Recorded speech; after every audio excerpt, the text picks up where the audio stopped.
Been with the impending storm. It's kind of beautiful out. The sun just set a little bit ago, just barely peeking over the edge. So we got some cool oranges and stuff. Pretty awesome.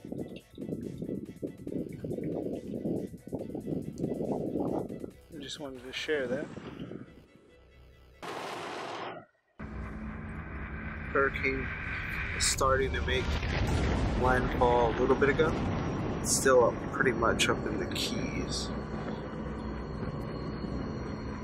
But this is sunrise time right now.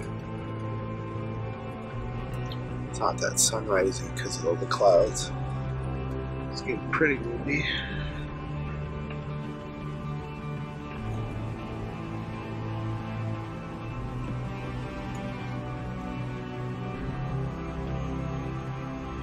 See the trees move. All the rain. Well, just a little bit of an update. I went to my car.